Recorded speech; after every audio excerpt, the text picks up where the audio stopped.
누가복음에 나와 있는 첫 번째 이야기입니다.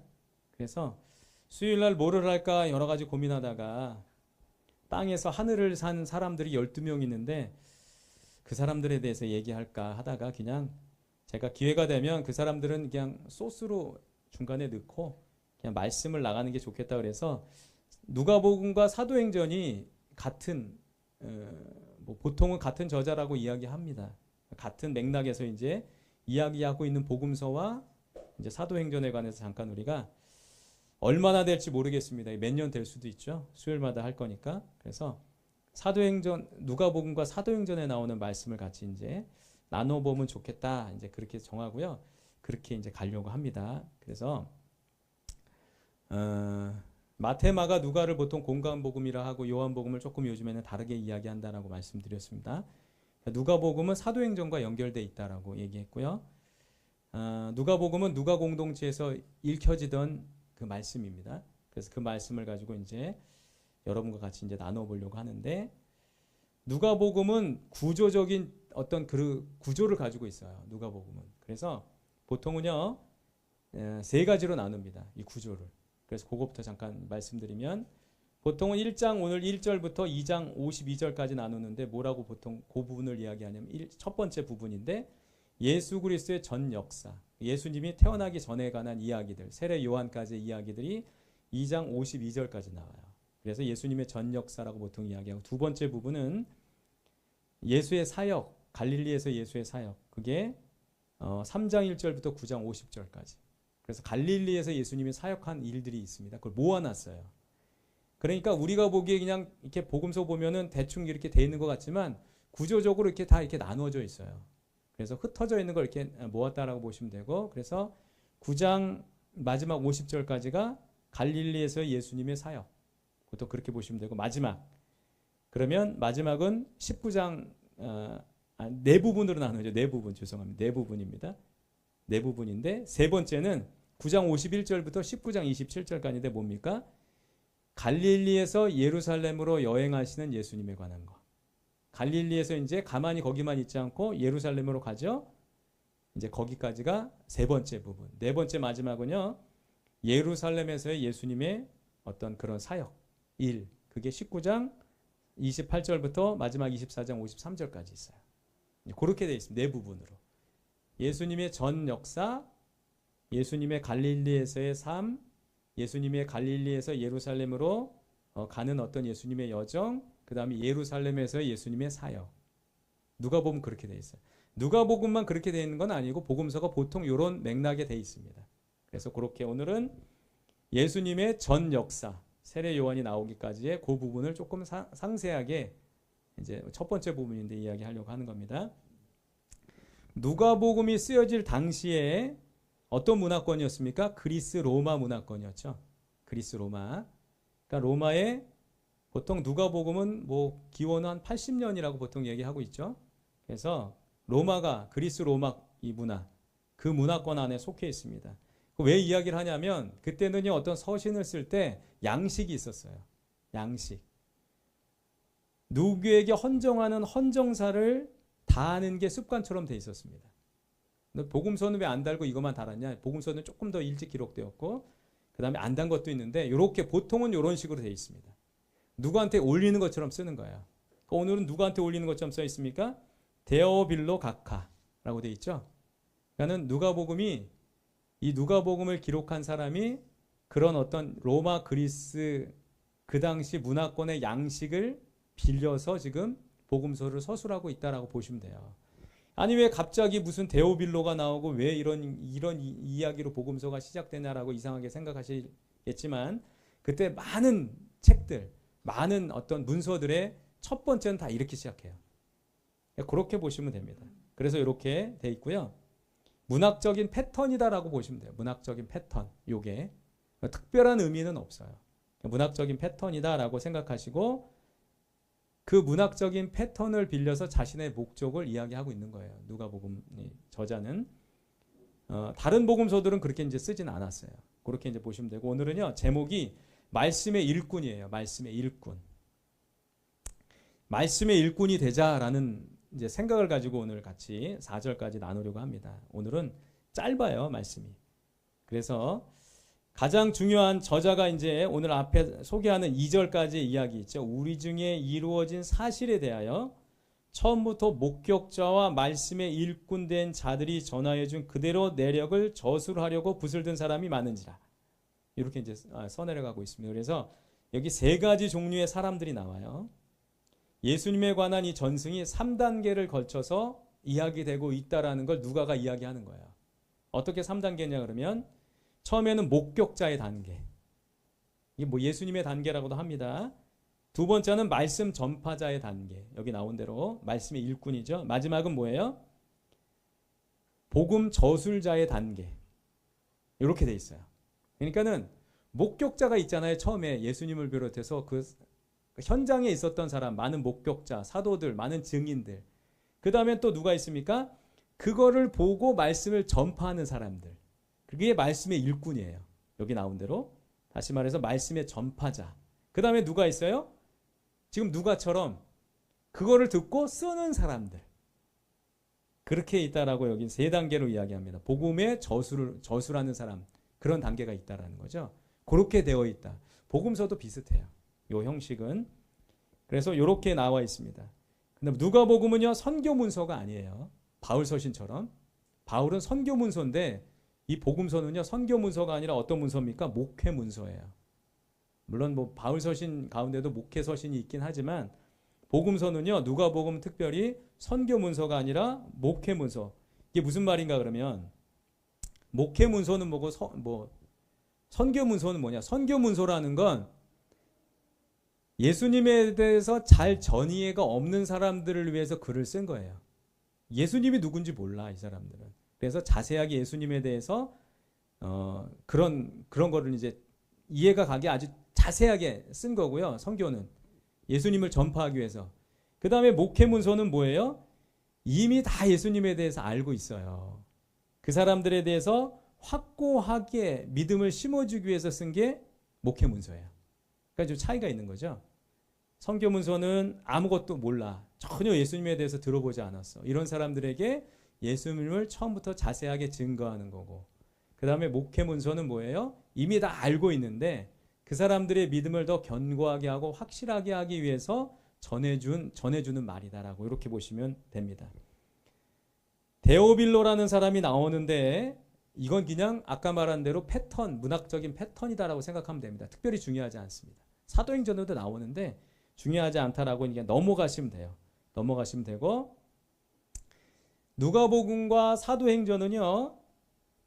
왜 쓰여졌냐? 그게 중요하죠. 왜 쓰여졌냐? 누가복음과 사도행전이 쓰여진 이유는 뭔가 그러면 말씀의 일꾼을 부르기 위해서 쓰여졌어요. 말씀의 일꾼. 사도들도 누구예요? 사도들도 말씀의 일꾼이에요. 이 사람들을 부르기 위해서 쓰여진 게 누가복음과 사도행전의 특징 중에 하나예요. 그렇게 아시면 됩니다. 예수님은 과거에만 말씀의 일꾼을 필요로 하신 게 아니죠. 그렇게 보면 누굽니까? 요즘도 오늘 시대에도 말씀의 일꾼이 필요한 거예요.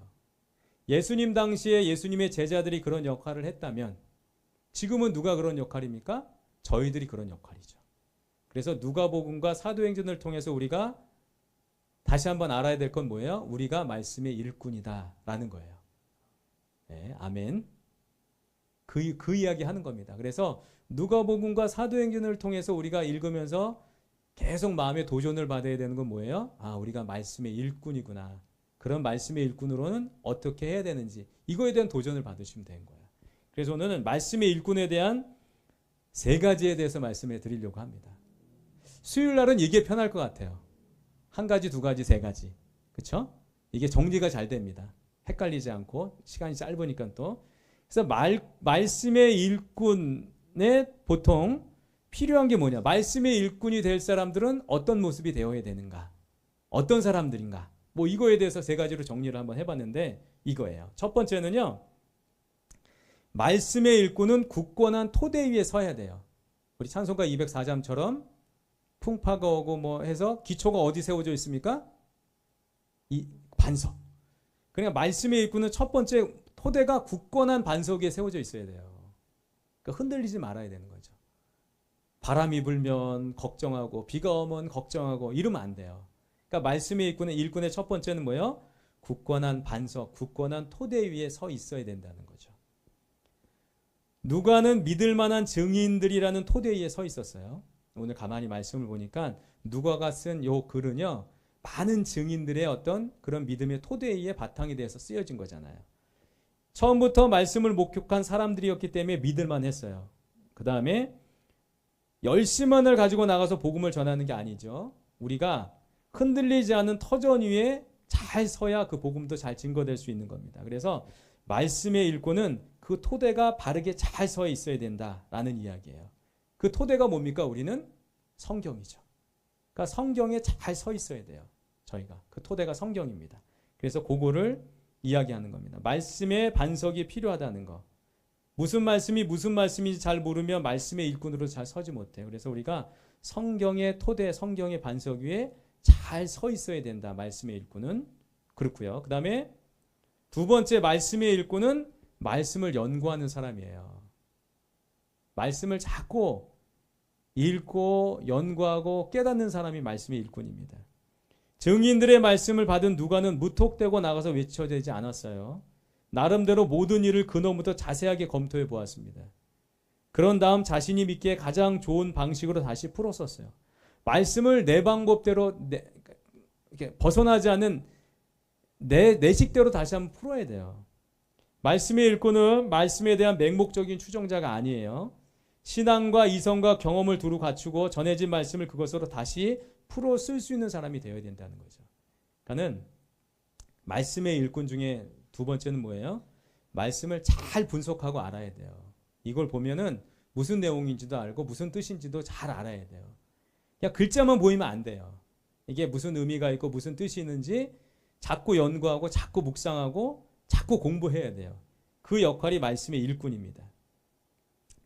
제가 한이랑 이제 시험 기간이라서 이제 오늘 끝났어요. 시험이. 그래서 한이랑 시험 공부를 해줬는데 수학 공부를 좀 했죠.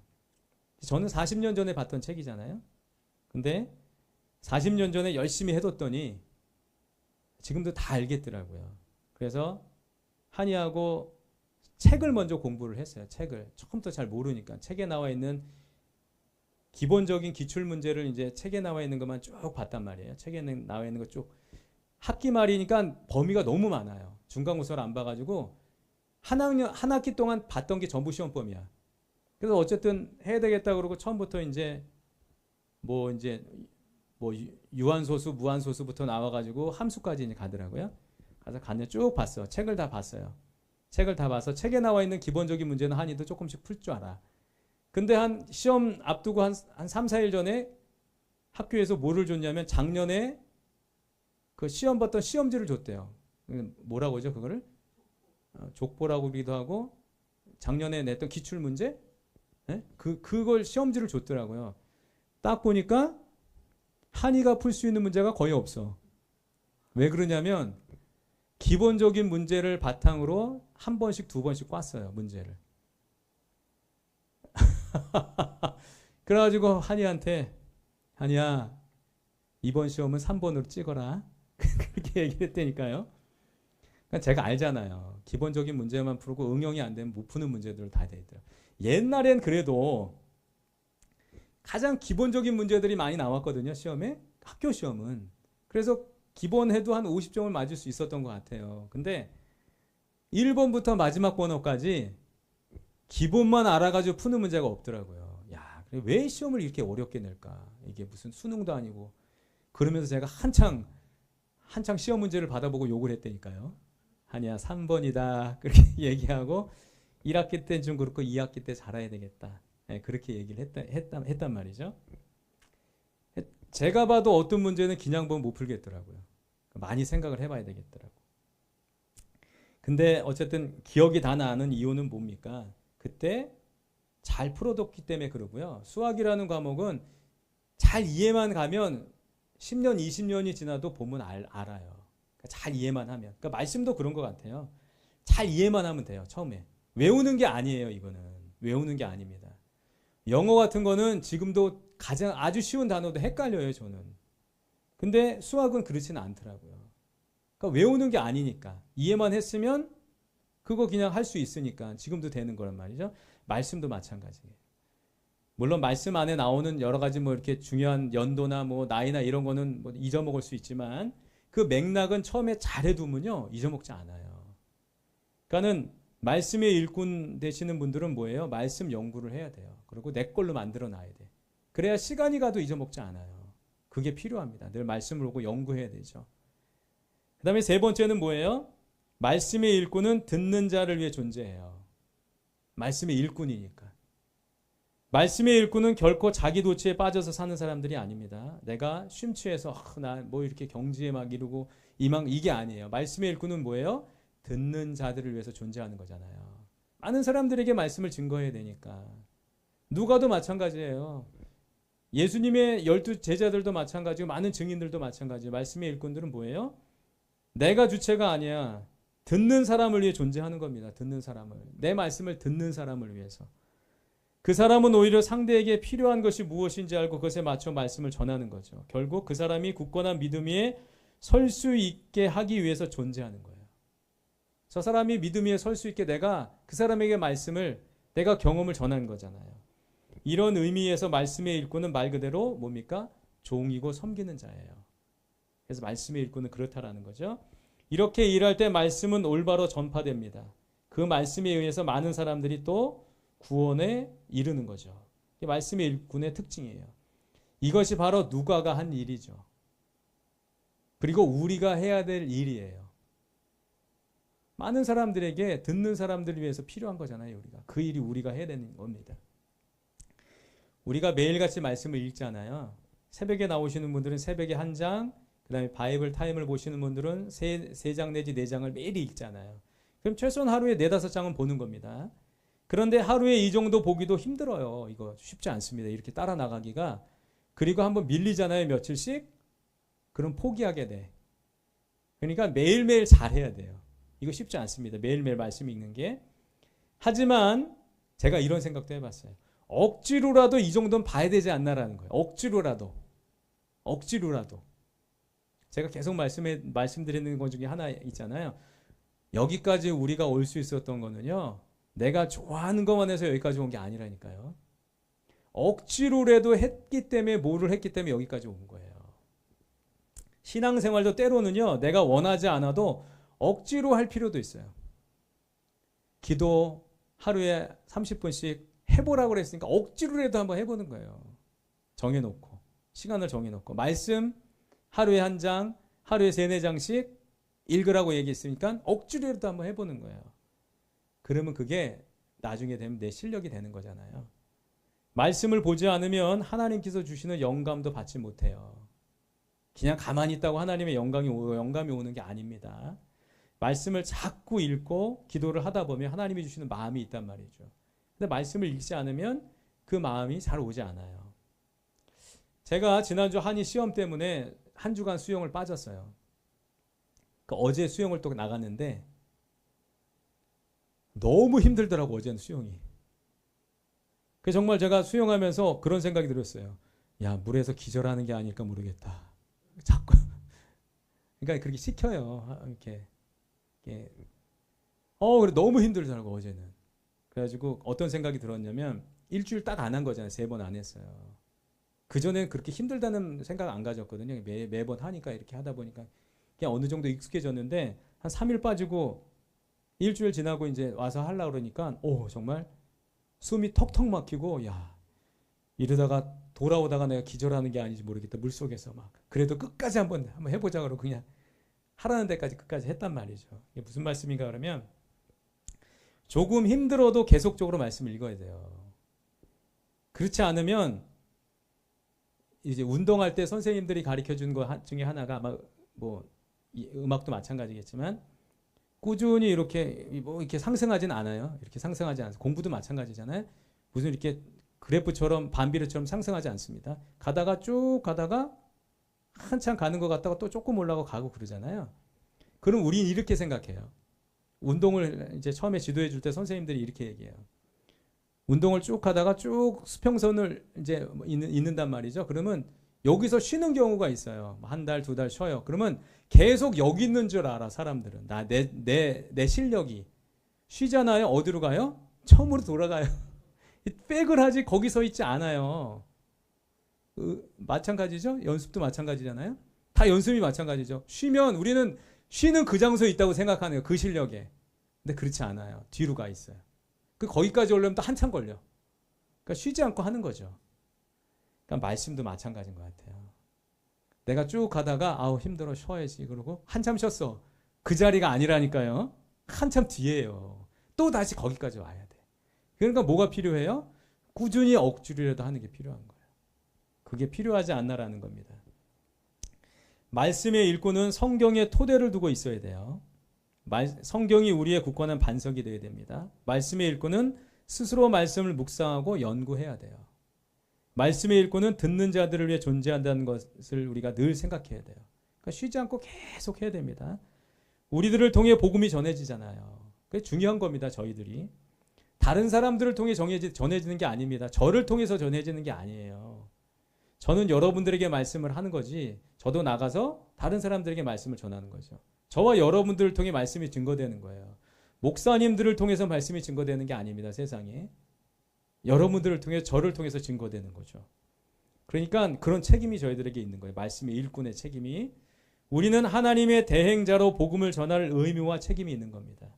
그러기 위해 말씀의 일꾼은 우리 자신이 아닌 복음을 듣는 자들을 위해 늘 존재한다라는 것들을 잊지 말아야 되고 말씀의 일꾼으로서 갖추어야 될 것, 성경이라는 토대, 늘 말씀을 읽고 연구하는 어떤 그런 자세, 그 다음에 듣는 사람들을 위해 존재한다는 어떤 그런 마음의 확신, 소명, 그런 것들을 가지고 저희가 살았으면 좋겠습니다.